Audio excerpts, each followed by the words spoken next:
Sejam todos bem-vindos ao canal Evangelho as Boas Novas de Deus. E hoje, dando continuidade, se você for observar no canal, eu postei uma síntese sobre o Espiritismo. Foi o meu último vídeo, né? Postei essa síntese sobre o Espiritismo e já falei, já estou, acredito, na parte 5 do budismo, né?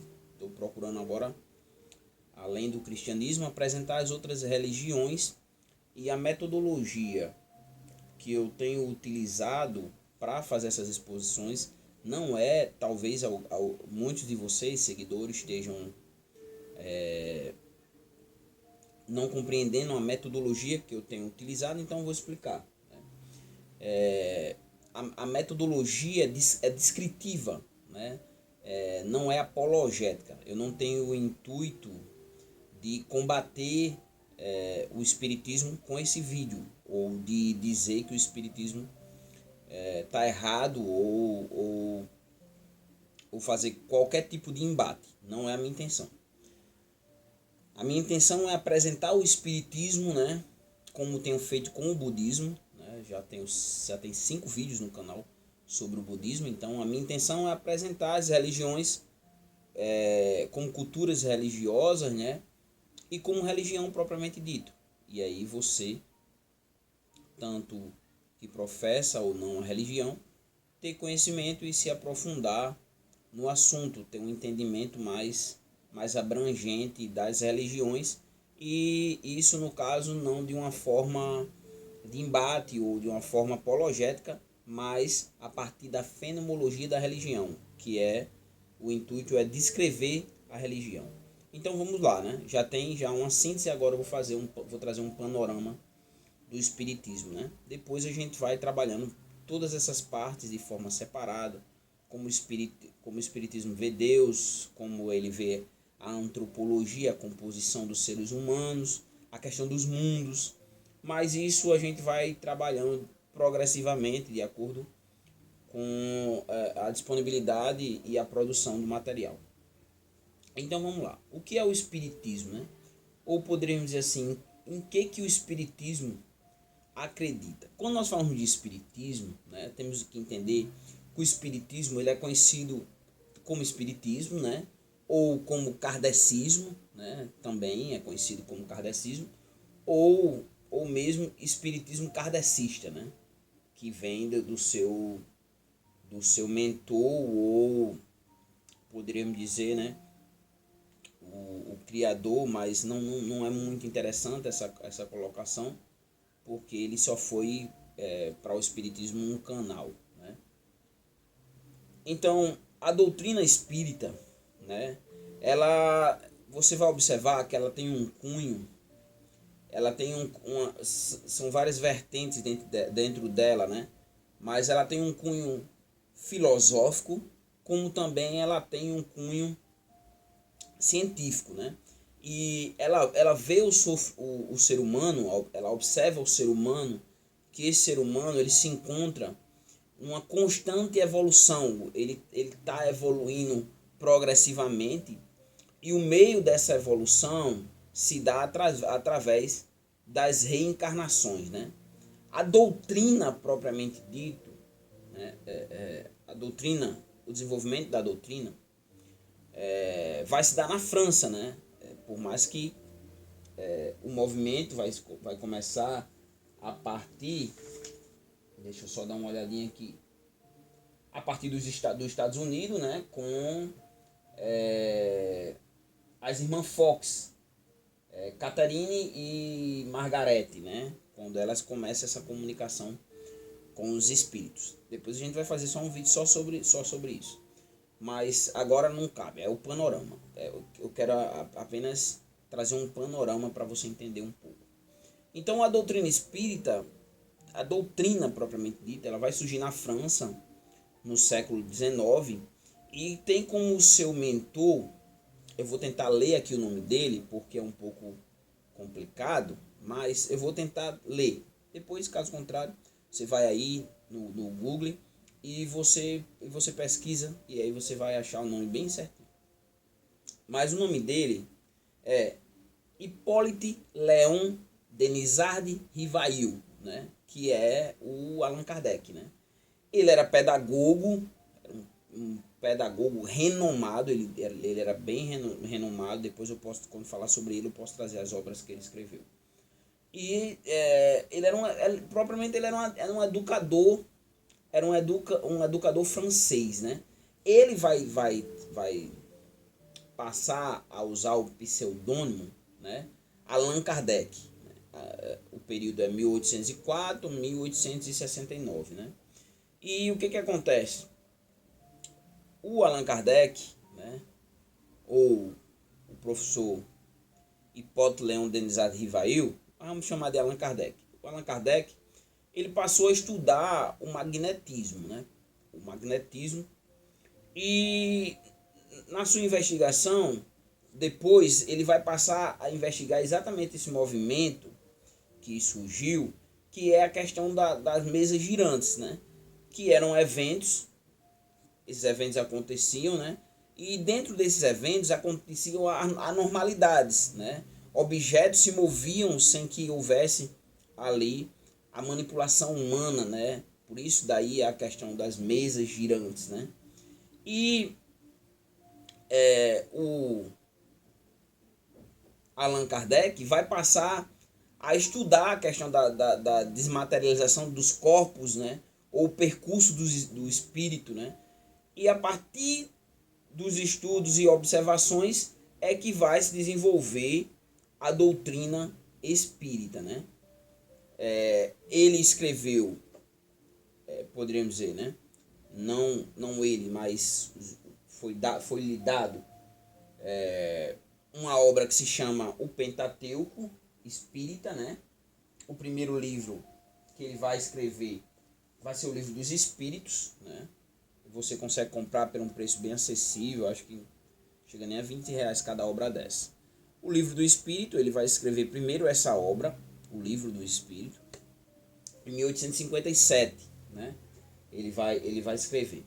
A segunda obra que ele vai escrever, voltado para os médiuns, para o entendimento da mediunidade, é o Livro dos Médiuns. Escreve essa outra obra, o Livro dos Médiuns, né? Em 1859. E aí, a terceira obra que vai ser escrita vai ser em 1863, vai ser o Evangelho segundo o Espiritismo, que é esse aqui, né? E aí, o quarto livro do Pentateuco, que é O Céu e o Inferno, 1865, O Céu e o Inferno. E, para completar o Pentateuco espírita, ele vai escrever a Gênesis em 1868, que é essa obra aqui. Mas ainda existem duas obras que merecem ser destacadas ainda do próprio Allan Kardec, que comprei essas obras no Centro Espírita, as obras póstumas também, e poderíamos dizer que é o resumo, seria o resumo do Espiritismo, que é essa obra aqui que eu vou mostrar agora a vocês, que é o Espiritismo. Seria um catecismo, talvez. Pronto, então essas são as obras do Allan Kardec, né? As obras que trazem a doutrina espírita, né? E essas obras têm um objetivo, têm uma função. Qual é o objetivo, a função dessas obras? É guiar, é ser um guia da doutrina, do entendimento da doutrina espírita. E é conhecido como a codificação espírita, né? Ou a codificação dos espíritos. Como essas obras foram produzidas, né? Essas obras foram produzidas, como eu falei antes, né? A partir de questionamentos, né? Diálogos com entidades, né? Entidades evoluídas, né? As entidades que já foram evoluídos, espíritos mais evoluídos de primeira ordem, né? que são, no caso, espíritos perfeitos, né? Que esses espíritos já passaram pelos processos de reencarnação e ultrapassaram já todas as provações, chegando até mesmo ao ápice do desenvolvimento espiritual. Daí eles estavam capacitados para trazer as orientações que contém no Pentateuco do Espiritismo, né? Na doutrina espírita também nós temos algumas coisas interessantes. Jesus também ele aparece na doutrina espírita, né? E Jesus ele é visto como um espírito de primeira ordem, como falei anteriormente, né? Jesus ele é visto no espiritismo como um espírito superior, né? Que tem a missão de Jesus para o espiritismo de ajudar toda a humanidade, trazer as pessoas, conduzir as pessoas à perfeição, a progredirem os seus espíritos, né? O seu espírito, né? Através das reencarnações. Então, a missão dele é trazer essa ajuda, levar que esses espíritos cheguem à perfeição, né? O espiritismo ele não acredita no nascimento sobrenatural de Jesus, né? Daí viu que observam Jesus como um espírito que evoluiu. A Bíblia também é utilizada pelo espiritismo, né? Nos centros espíritas, né? E quando ela é utilizada para fazer referência ao mundo espiritual. Eles fazem referência ao mundo espiritual, e a parte que é mais utilizada em especial é a vida de Jesus e a obra de Jesus, mostrando a missão de Jesus de conduzir outras pessoas ao seu crescimento, a sua evolução espiritual, né? Quando nós falamos dos espíritos, nós precisamos entender que eles estão em constante evoluções, né? Eles evoluem, eles precisam evoluir, né? Alguns regridem, mas o objetivo é evoluir. Então o espiritismo tem dois marcos bem expresso no seu convívio, que é a questão da reencarnação, como falei, né? As idas e vindas com foco na evolução. A caridade é muito presente, né? Porque fora da caridade, até o lema, não há salvação. E também a questão da mediunidade. Para os espíritas, todos os seres são médiuns. Daí o livro dos médiuns, que tem o objetivo de trazer as orientações para os médiuns, como os médiuns devem entender a mediunidade, né?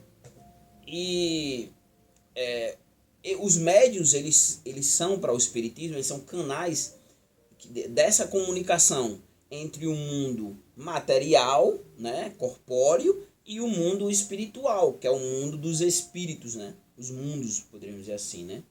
E existem pessoas que têm uma sensibilidade maior da sua mediunidade, e existem pessoas que não têm uma sensibilidade menor da sua mediunidade, né?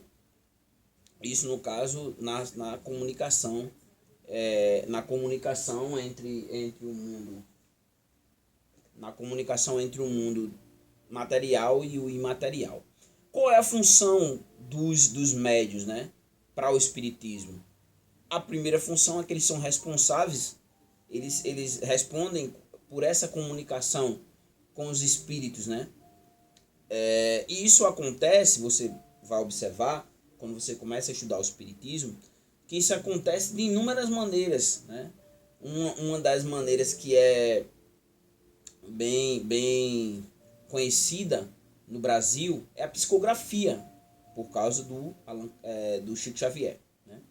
Como também outra maneira é através da incorporação, mas não se limita a isso, existem outras maneiras para que haja essas comunicações. No Brasil, o espiritismo, por mais que tenha tido a sua ênfase, né, bem desenvolvida a doutrina na França, né, O Brasil é a maior, para você ter ideia, o Brasil é a maior nação espírita do mundo. O espiritismo não surgiu aqui, mas o Brasil, quando nos voltamos para o Brasil, é a maior nação espírita do mundo. Nós estamos tendo o censo agora, né, 2022, mas no censo de 2010, o espiritismo era 3,8 milhões de brasileiros professavam o espiritismo. Essa era a quantidade de espíritas no Brasil, 3,8 milhões de brasileiros, né? Poderíamos citar alguns nomes que representam o espiritismo no Brasil, mas eu acho, para que o vídeo não fique longo, e como tem a intenção de ser só um panorama, podemos falar do Chico Xavier, né? O Chico Xavier, ele foi o médium mais influente, que mais influenciou, que teve mais influência no país, né? Muitos que se consultavam com o Chico Xavier, né? Uma das formas que levou ele a se tornar tão conhecido foi a psicografia, né? E ele psicografava, no caso, diversos espíritos, né? E uma coisa interessante no Chico Xavier é que as obras dele, ele não se apropriava dos direitos autorais, né? Ele não enriqueceu, poderíamos dizer assim, com a religião. Ele foi uma pessoa nobre nesse sentido, um pouco diferente nos dias de hoje para os religiosos de hoje, né? Os sacerdotes de hoje, de diversas religiões, que usam a religião para chegarem a um patamar financeiro elevado. Não cabe aqui, mas vale citar esse exemplo, né? A doutrina espírita no Brasil, ela vai se desenvolver ou se popularizar entre as altas classes sociais na cidade lá em Salvador, na Bahia, em Salvador. As obras do Allan Kardec, as que eu mostrei, né, eram debatidas, haviam debates de forma calorosa sobre essas obras, né, entre os intelectuais da época, né, e a importância é que essas obras, elas em 1875 vão ser traduzidas para o português, e assim vai sendo integrado. O espiritismo ele foi sendo integrado ali, naquele lugar, entre aquelas pessoas, e se propagando ao mesmo tempo, chegando às mais... Ele começa na classe rica. Até hoje eu acredito que os espíritas são as pessoas mais ricas, as pessoas que têm condições financeiras são espíritas. Boa parte das pessoas que professam o espiritismo, não todas, mas uma boa parte é da classe alta. Mas o espiritismo ele vai alcançar todas as classes. Todas as classes hoje existem pessoas que seguem o espiritismo. E aí, para que a gente conclua o vídeo, mas é necessário falar, não podemos terminar sem estar falando, nós temos que falar da FEB, né? E o que é a FEB, né? As igrejas têm as uniões de igrejas, CGABB, alguma coisa assim, e da mesma forma o espiritismo. A FEB é a Federação Espírita Brasileira, FEB, F-E-B, né? Ela é uma organização nacional dos espíritas, né? E tem uma missão, a Federação Brasileira de Espiritismo, né? A missão dela é promover a doutrina do espiritismo em todo o país, né?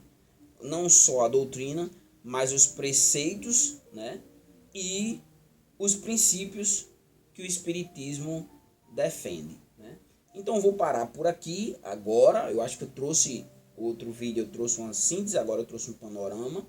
Apresentei, eu acho que os dados mais importantes a ser tratados sobre o espiritismo.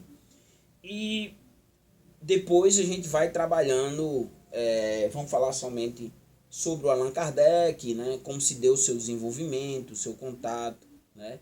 Vamos falar um pouquinho sobre a doutrina espírita, como vê Deus, como vê o homem, os mundos, né? Mas eu acho que aqui já para você já ter uma consciência assim cultural do que é o espiritismo e do que eles acreditam, né? E aí depois a gente vai trabalhando parte por parte, progressivamente, para que vocês vão adquirindo esse conhecimento, como falei no início, não um conhecimento apologético, mas um conhecimento a partir da fenomenologia da religião, descritivo, descrever a religião sem preconceito, sem adentrar a religião com julgamentos, mas simplesmente descrever o que a religião acredita, e aí para que você conheça, para que você se aproprie do conhecimento. Então, se você não é inscrito no canal, se inscreve aí no canal, né? Se inscreve no canal, dá o teu joinha, compartilha esse vídeo para que outras pessoas também tenham acesso a esse conteúdo. E assim nós vamos falando sobre cada religião. Estamos falando sobre o budismo, uma série de vídeos, agora 2 vídeos sobre o espiritismo, e aí vamos falando sobre cada um. Vamos falar sobre candomblé, sobre umbanda, que são religiões bem conhecidas no Brasil, né? E assim progressivamente, depois vamos tratar, diferenciar os movimentos dentro do cristianismo também, o que é o pentecostal, o histórico, né? O pentecostal também é importante, né? E assim vai se conhecendo mais as religiões, a abrangência dessas religiões, e para que você consiga respeitar as religiões, consiga entender que ali é a religião de alguém que ele acredita e aquilo para ele é verdade, e nós, ou você, ou eu, no caso como cristão, guardar minha fé, acreditar no que eu acredito nas doutrinas cristãs, mas ao mesmo tempo sem estar olhando para as religiões com um olhar de repulsa, com um olhar um olhar apologético e tornar como inimigo, mas são pessoas que pensam diferente e que acreditam, que têm uma filosofia de vida diferente da que nós acreditamos. Então, que Deus vos abençoe, né? Eu poderia dizer que os espíritos, né? Para as pessoas que acreditam no espiritismo, mas que Deus vos abençoe, que Deus vos conceda graça sobre a vida de vocês, e até o próximo vídeo.